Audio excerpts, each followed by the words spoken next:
What a human being seeks beyond riches, beyond fame, beyond material possessions, beyond romance, beyond family, beyond house, beyond car, beyond sex, beyond career, beyond various activities, is a higher state of consciousness.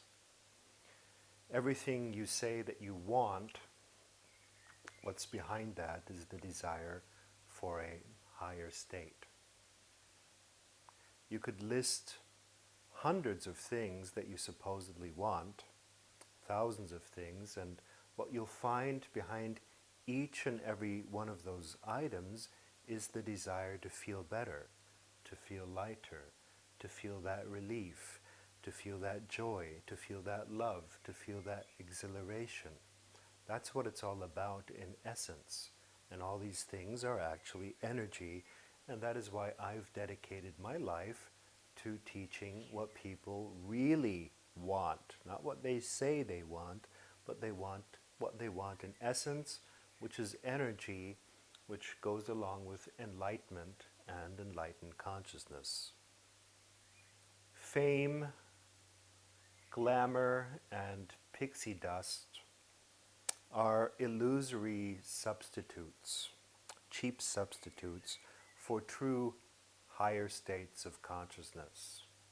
So all the stardust and fairy dust that celebrities and royals, supposed royals and advertisers and marketers sprinkle into our eyes, showing us a life that is supposedly so awesome, they're just cheap substitutes, counterfeit states of enlightenment that are supposed to substitute for the real thing, which are higher levels of energy and higher states of consciousness. You see, you are much, much deeper or much, much higher, depending on your perspective, than the superficial and shallow and mediocre things you define yourself as. And I'm saying this to each and every one of you out there. You are much, much deeper and higher. There's much more to you. Your abilities are much, much higher, and the capacity for energy that you can feel and express is much, much higher. Okay, at a certain point, it might get to your nerves, to your nervous system. It might be so much energy your body can't handle it anymore, but most people are far, far away from such states.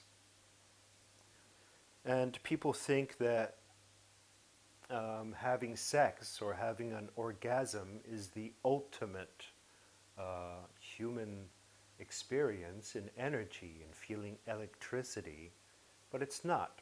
An orgasm is only 0.00000000001% of the energy you have the capacity to feel. So you recall the energy you feel in an orgasm. Imagine that times 10 million and permanently and flowing through you all the time to get an idea of what is possible. Now, everybody wants to get high, essentially. They want to feel the high they did feel before they entered these physical bodies, which require constant maintenance, and they're a little bit sluggish, and as time passes, you feel less and less of that high as you grow older and your mind takes over and the mediocre self takes over with all these self-definitions and identities and beliefs and opinions.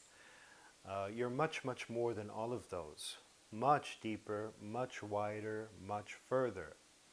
And what some people who are aware of spiritual reality do is they cheat through drugs. So many of the drug takers in our world, they're actually spiritual people, but they're spiritually misguided.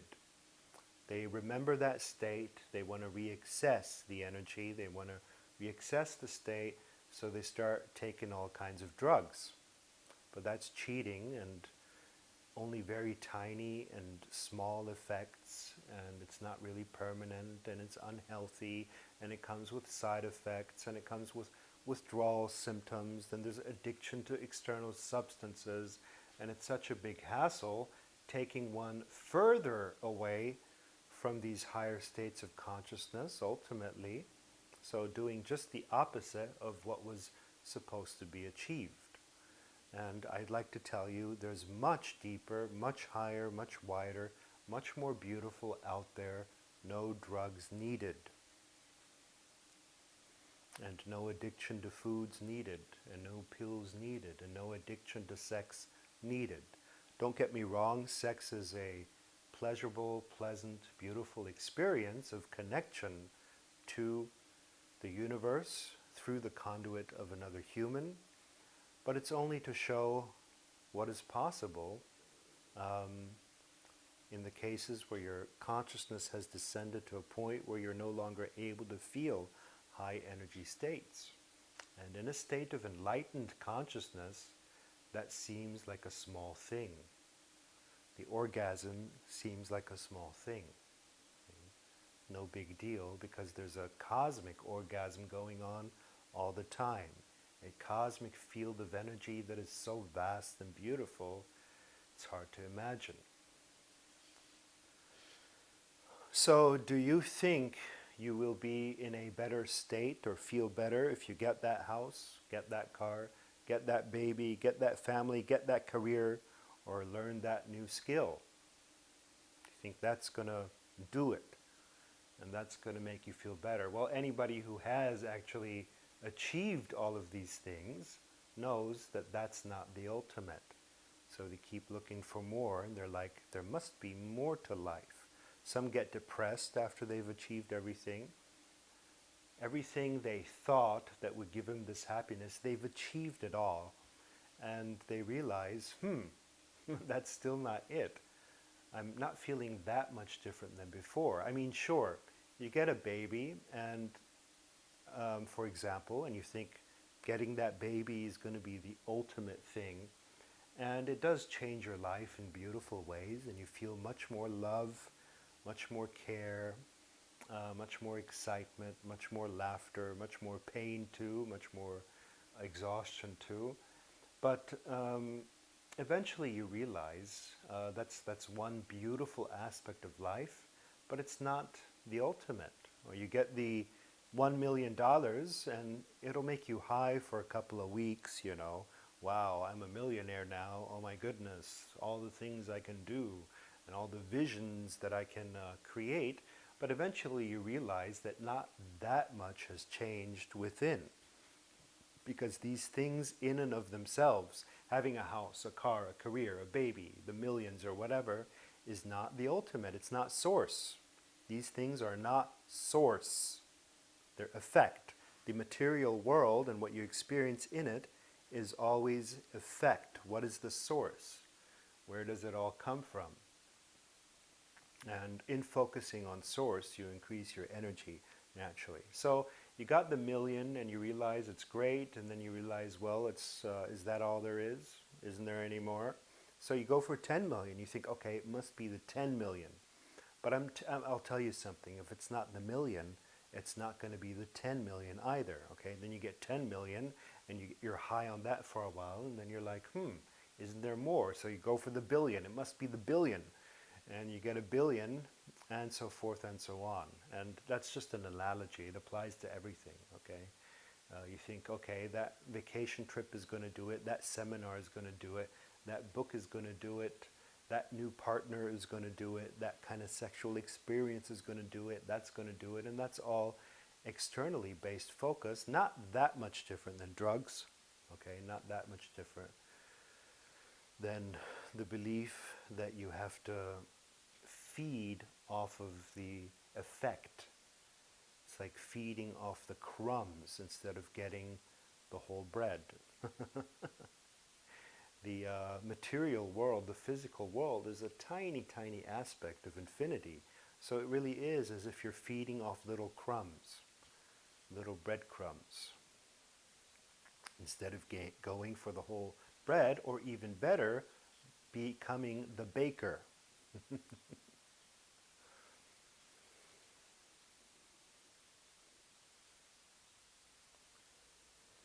So these things might be a conduit through which energy flows. Getting a baby, raising a family, doing a career, doing a project, getting into a new relationship, whatever, there'll be a conduit to which you can express energy, but they are not the source of energy themselves. Nothing external in the material world is ever the source of energy. And believing so leads to a life of dissatisfaction, because you're unaware of what source is, and you're unaware of your sourceness. Human search for paradise and enlightenment and heaven reflects their desire for higher states of consciousness and energy. And these higher states have gone under many, many names. I'll name a few for you in order for you to get into the vibe, to get into the mood.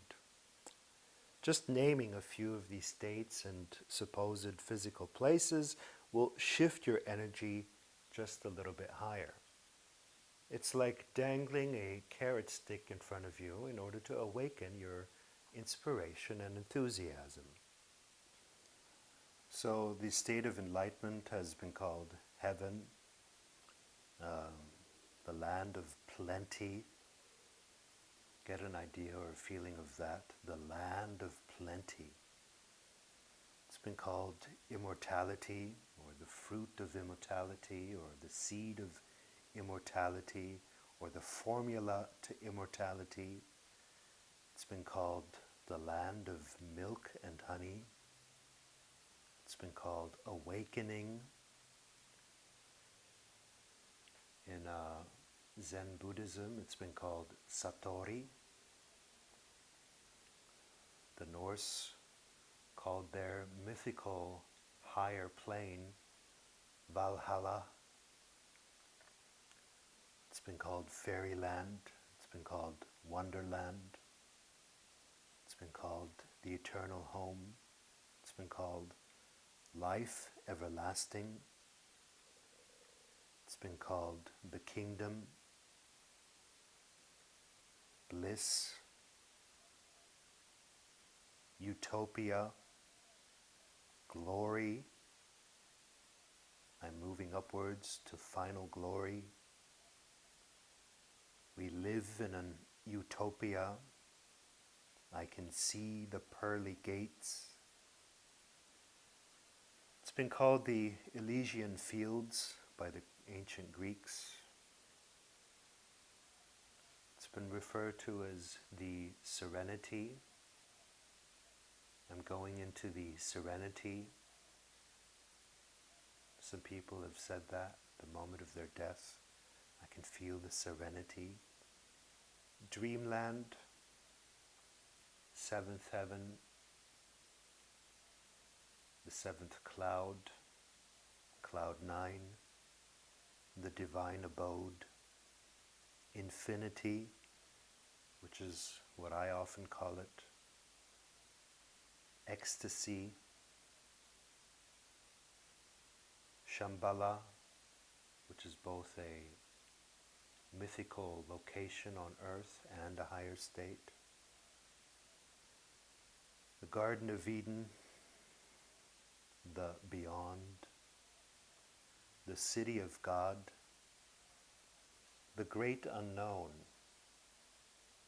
the blue, shangri-la, Samadhi, nirvana, hereafter, Empyrean, the afterworld, the celestial spheres, enchantment, eternity, the promised land, the next world, and so forth and so on.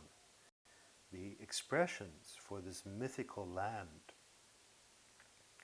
for these higher states of consciousness are endless in every culture and at every time. People have a deep longing for it because they know that it exists. If it wouldn't exist, they wouldn't have this deep longing for it, all these movies on it, all these books on it, all this poetry on it, all these songs on it, all these religions about it. People have been preoccupied with paradise for as long as they've existed, because they fell out of paradise, and they're like, where have all our higher states gone? And then they try to reacquire it through various means, most of them futile, because most of them are externally based and not based in what you actually feel energetically. Which is why I very much recommend my video titled The Emotional Freedom Game, by the way, because it's in learning to feel again instead of filter everything through thinking and analyzing, learning to feel again, that you get in touch with this cosmic energy and you allow more of it to flow through you. That's the video called The Emotional Freedom Game, highly recommended. You find it on my website, realitycreation.org. So some of the places that I've just listed, such as Shambhala, are believed to be actual physical places. And while I do believe that high energy and high consciousness places exist physically on Earth and above Earth and on other planets and in other dimensions, higher states are not primarily about specific physical locations. They're not about places one has to go find or search as some kind of adventurous Indiana Jones explorer.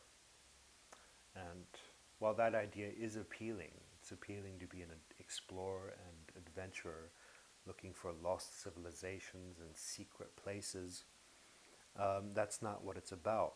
You would never gain entry into these places. You would never gain entry if you had not found the kingdom within. Seek first the kingdom within, and all external corresponding places shall be added onto you. That which you deserve, because you have purified your inner state, comes to you easily. You don't even have to look for it.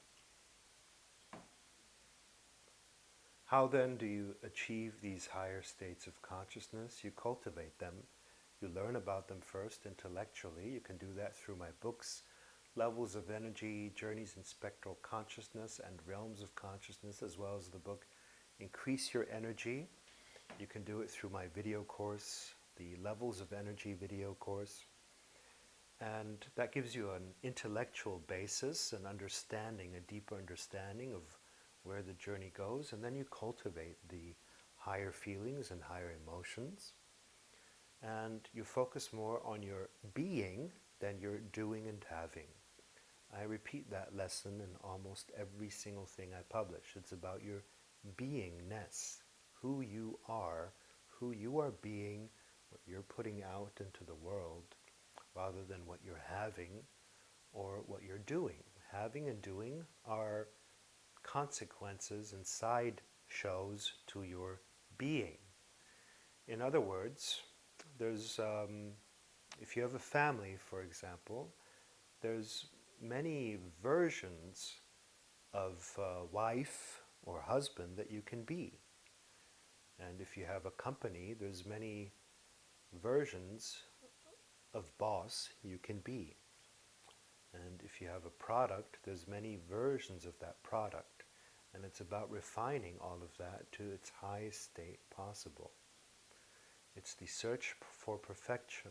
But perfection on this planet is never quite achieved, otherwise it would contradict the purpose of life on Earth. So it's always everything that is created in this realm is always short of perfection. And that's kind of funny, but it ensures that you keep on growing and keep on exploring and keep on learning.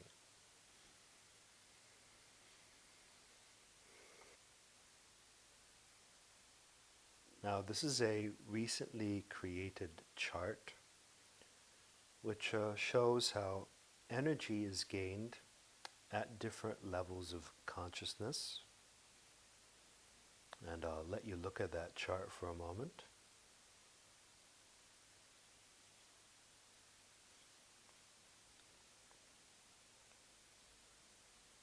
So that's an important thing to know in your journey toward enlightenment.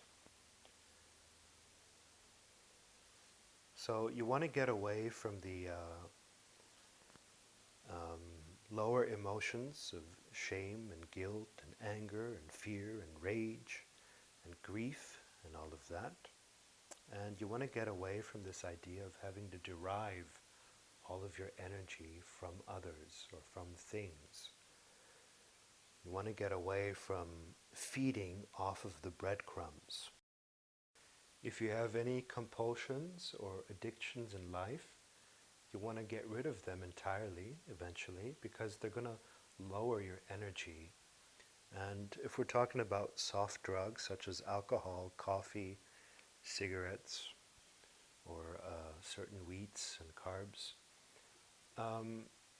you'll want to see if you can do without them for a couple of weeks. It doesn't pay off to be compulsively addicted to anything. You want to reduce those addictions and compulsions.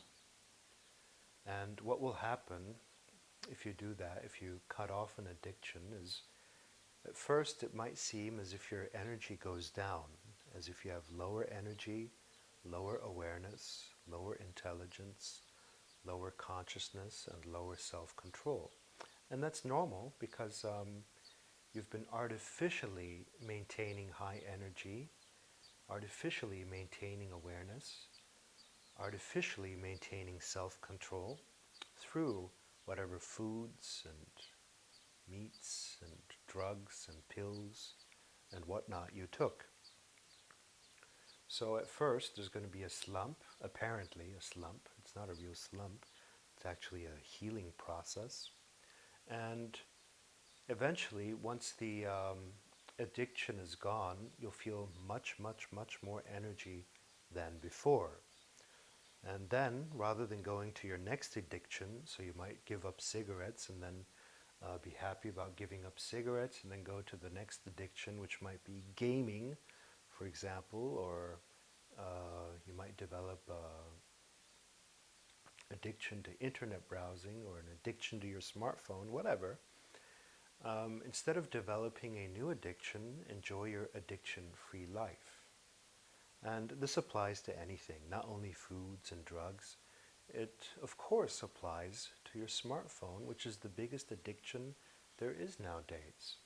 How long can you go without the smartphone? Can you set it aside for a week? What would happen if you set it aside for a week? Well, what would happen is you'd be thrown back at self, at what you feel. You see, many of these things that we do serve to distract us from the energy, distract us from what we actually feel. We want to continue suppressing our feelings, and so we distract with all kinds of stuff, with excessive eating, excessive internet browsing, excessive smartphone staring, excessive sports, excessive sex, excessive meditation even. Even meditation and prayer can be used to distract from energy. Okay, there's good meditation, conscious prayer, and then there's prayer or meditation used as another means to escape and not be with what is. And what is how you feel. And if you feel heavy and down, you don't have to distract from that or suppress that. You can allow that to flow through to the next higher level of consciousness. And if all this sounds mysterious and weird to you, please read up on my books, Being Higher Self and Increasing Your Energy, which are all about emotional clearing or get a coaching session with me. What I'm saying is that beyond all these superficial things that you do and all these superficial things that you have, there's a deeper, deeper, deeper, higher, higher, higher state of consciousness. And it is beautiful, and I touch it at least once every day. I touch these higher states, which gives me all the energy and creativity and ability and joy that I experience in my life. I don't even have to be in a high state all the time. It's just enough to touch it for a minute a day, or 2 minutes a day to be high for the rest of the week.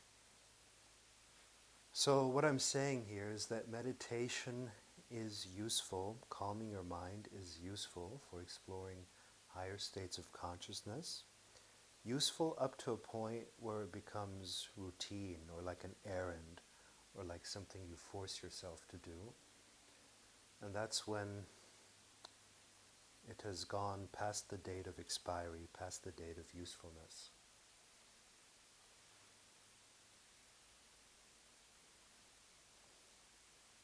If meditation is something enjoyable and interesting, then it is useful to ascend to higher levels. The same goes for any other spiritual activity, such as breathing techniques, or yoga, or devotional prayer, or certain sports. It also goes for sports. So you can actually achieve states of flow and enlightenment within sports, unless that again becomes something you force yourself to, some kind of errand, some going through the motions and so forth. It's a difference whether you do sports consciously or you do it automatically and routinely. The same goes for yoga, for example. Do you do it consciously, or do you do it as a routine or a lifestyle, or in order to impress friends? Big, big difference. So it's who you are being during these activities, the consciousness and awareness that you're being, that determines how useful it is. And if you understand that, then you understand that you can also experience a state of enlightenment while washing the dishes. You can experience a state of enlightenment in the way you play with your kids. You can experience a state of enlightenment while writing in the internet. Everything and every single moment is an opportunity to either experience more enlightenment, more awareness, more energy, or less. So again, it's not about what you do, it's how you do it, who you are being while you do it.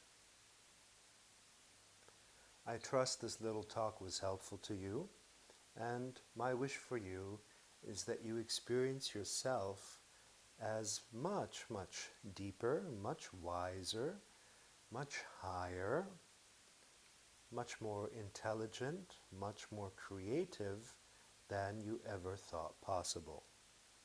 My name is Fred Dodson. Have a nice day.